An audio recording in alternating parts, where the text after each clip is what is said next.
Hello and welcome back to the top 16 of the World Cup of Pokémon VGC hosted by Victory Rose, and we're going into the second match of our doubleheader between Argentina and Poland. We're going to be featuring Bartosz Ekiert versus Joaquín Salerno. Yeah, this one's going to be really fun. We just saw Alejo Humphreys knock down Filip Idchuk to keep Argentina's hopes alive. I believe we have an updated score screen for the Poland versus Argentina match that we can bring up on screen right now. It's now 3-1. It was 3-0. Finally, a win on the board for Argentina. They still need to win 3 more in a row, and that journey, it either starts or ends here. Joaquín Salerno needs to bring this one home against Bartosz, who, has been reasonably consistent in this World Cup. He's 3-3 so far. He's used a lot of different teams, so he's a little bit difficult to counter team, so to speak. Joaquín has also used diverse teams, diverse restricted pairs. He's used a little bit of swordfish here and there, which is what he's using today, but he's done a lot of stuff over the course of this tournament. So it's going to be a bit of a, it's going to be a battle, this one. I don't really know who to favor in this one necessarily, so we're just going to have to wait and see. Yeah, absolutely, and Poland do still have those match points in hand. Always nice to have a match point, and they had 4 of them. One of them has gone down in the previous match that we did just see. Still just needs that one more win for Bartosz to be able to take Poland into that top 8. All right, now, of course, even when you do have a match point, there's a lot of pressure on the opposition, but if you lose 2 of them, it starts to put a lot of pressure on your own players, even though you're still technically winning, even though 1 win will get you there. If Bartosz loses this one, it's going to start to apply a lot of pressure to the remaining players. Having a look at these results, though, Bartosz with just a lot of top 8s. That is a lot of top 8s, Jamie. Yeah, that is, absolutely, and some very good results from there. Very consistent throughout the 2019 format, which is somewhat similar to this format that we have. We do have the 2 strict restrictions available. There were two restrictions available back then as well, so very consistent there. I'm sure we'll see some very great consistency coming out in this one as well.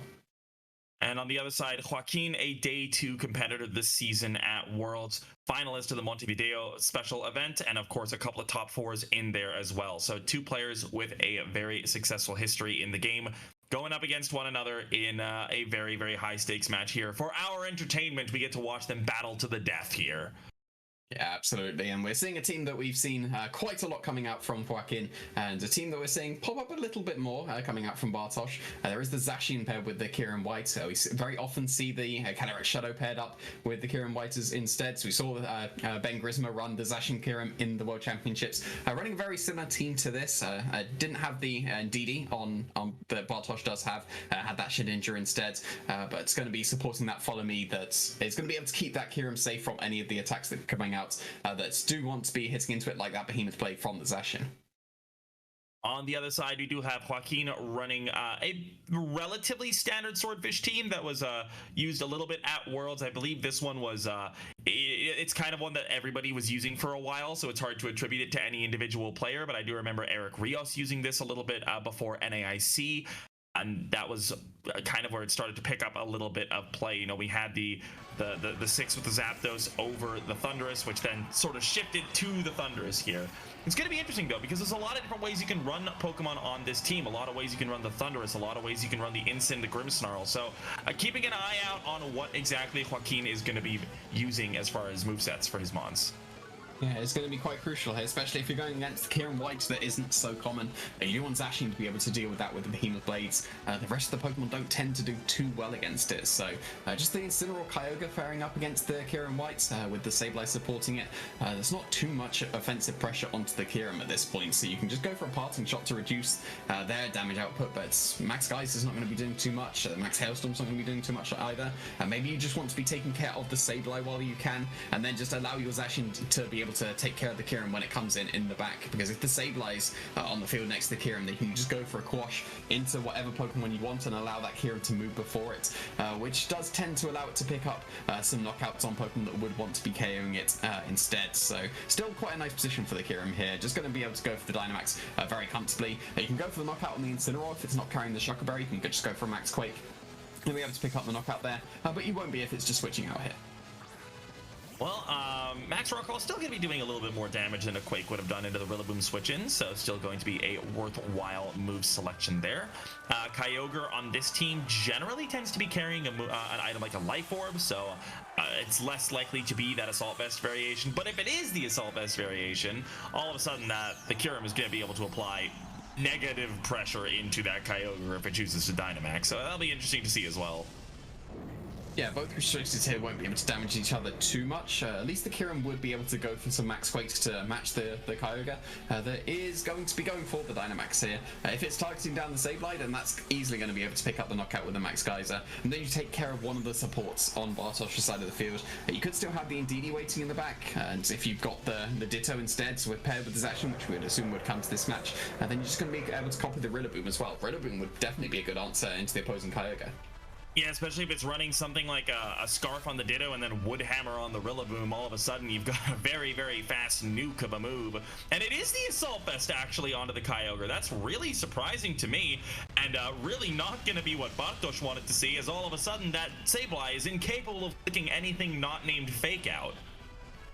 Yeah, that's never the item you want to be tricking with a Pokemon that does have Prankster, and not really any attacking moves, so at least you get to slow down this Kyogre, but it was probably moving first before the opposing Kyurem anyway, so at least it's able to survive because you did set up that sand to overwrite the rain, and that allows the Sableye to survive.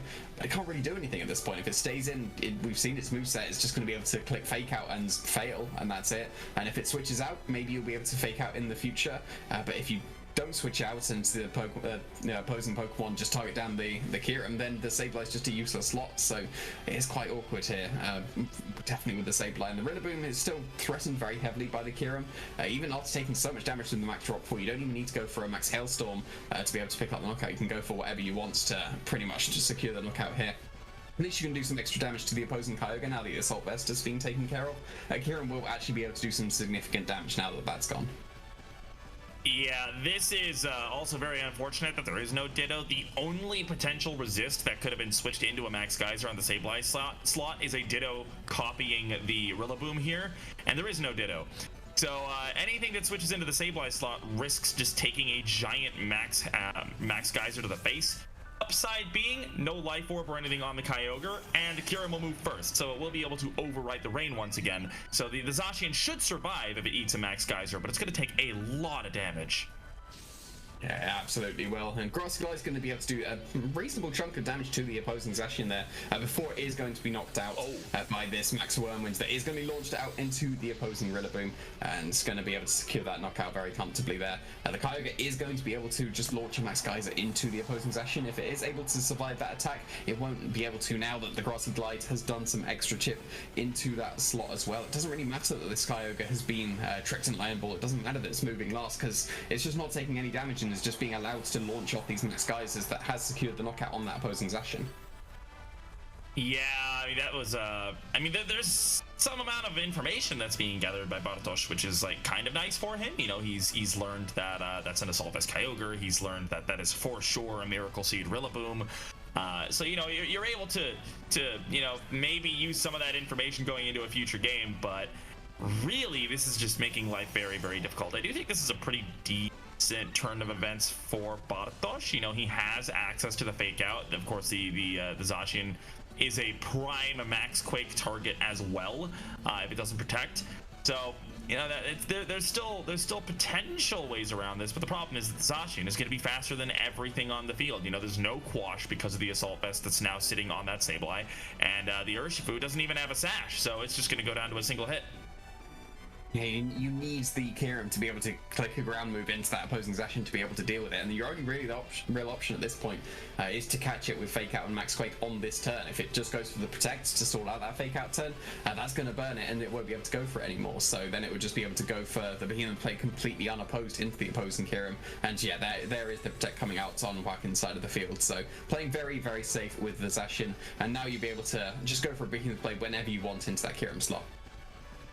Yeah, this is still the play you go for as Bartosz, because the only way you win this game is if your opponent times out or makes a mistake and lets you pick up the Zacian. So, I mean, you don't go for anything else, even if you know your opponent is going to want to protect. It's still the only option that he has. Joaquín just putting himself in an incredibly oppressive situation with that Dynamax Kyogre right off the bat. And Bartosz's entire game plan just kind of got ruined by Sableye not being able to use any moves. Yeah, going for the trick with the Iron Ball.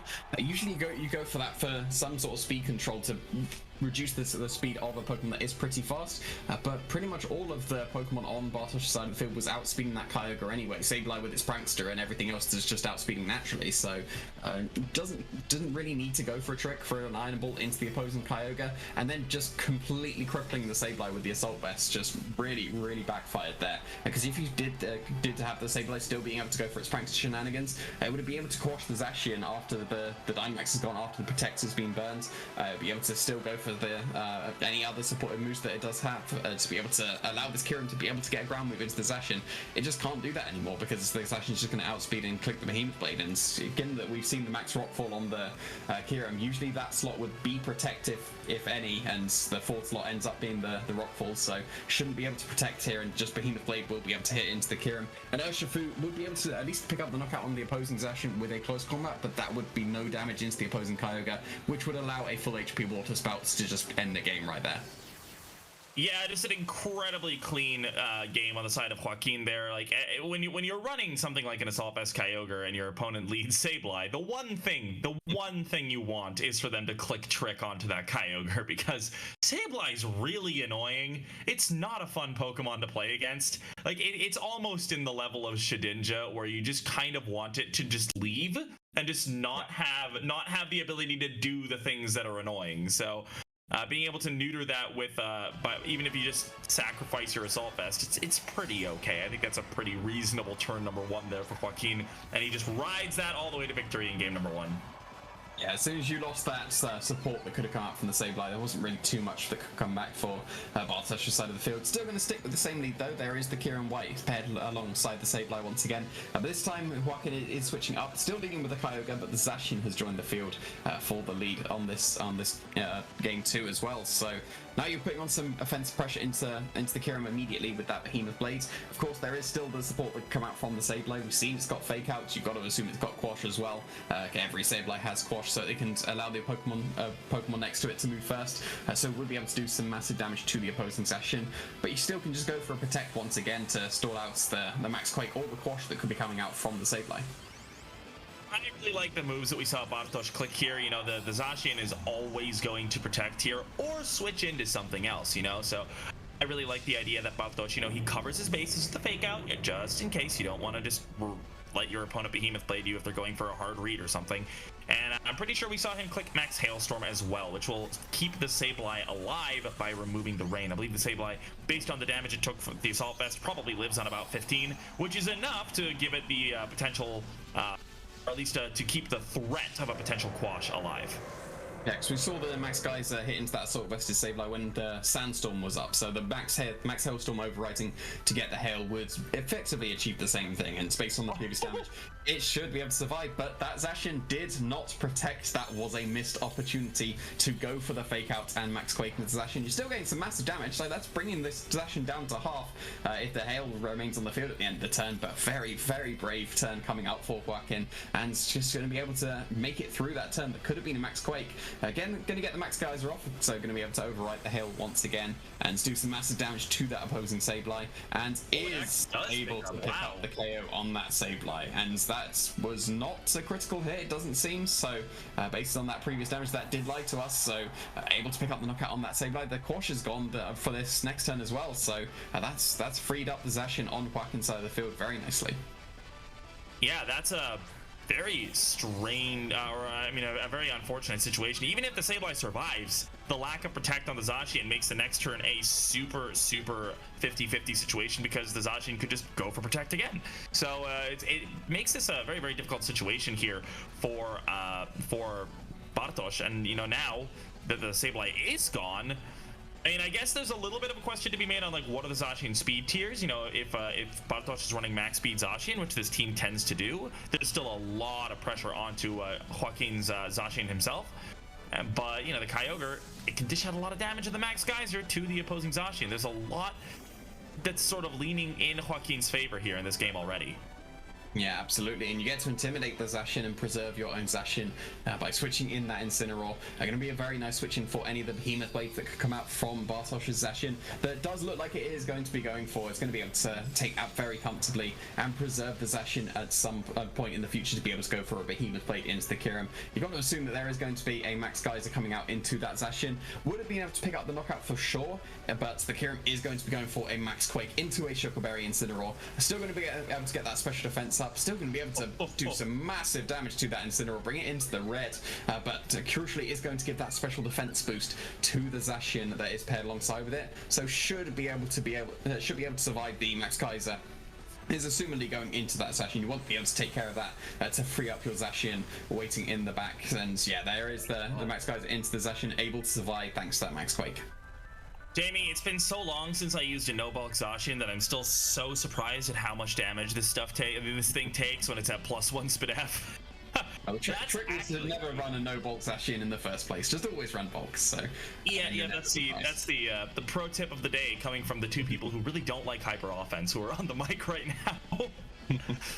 But yeah, I mean overall, now there's fake out pressure. The Zacian looks like it goes down through Protect, so you can't even leave it on the field. But if Urshifu comes in, that's gonna go down. I don't even know what Bartosz does from here. It's just been a really flawlessly played set here by Joaquín, and he's gotten all the reads. You know, like he went for some really risky plays and didn't really like. I'm not gonna say they panned out necessarily, right? Like he didn't get the Behemoth Blade into the Kyurem, but he read that Bartosz was going to expect a protect or a switch, and he just took a lot of these big risks that applied a lot of pressure to Bartosz, because Bartosz was just going for, you know, relatively safe plays, but not the most obvious ones in the world either. And yet all of a sudden all of them are getting read like an absolute book here.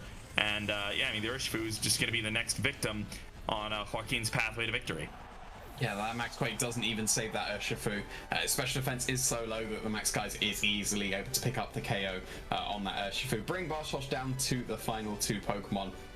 So there has to bring in the Zacian that is at such low HP, and it's going to be able to be picked up by maybe even this Rillaboom that's switching, and definitely by the Kyogre. But we saw in the previous game the Grassy Glide did a significant chunk of damage to the opposing Zacian. Probably is going to be in range of that Grassy Glide, so as soon as you take care of the Zacian, you just click Behemoth Blade into the Kyurem, and then you are able to win. So I wouldn't be surprised if Joaquín just completely ignores that Kyurem until the Zacian is able to hit the field. So as long as you can take care of the opposing Zacian, you'll want to be able to take care of the opposing Kyurem. So taking care of the Zacian is the priority for Joaquín here.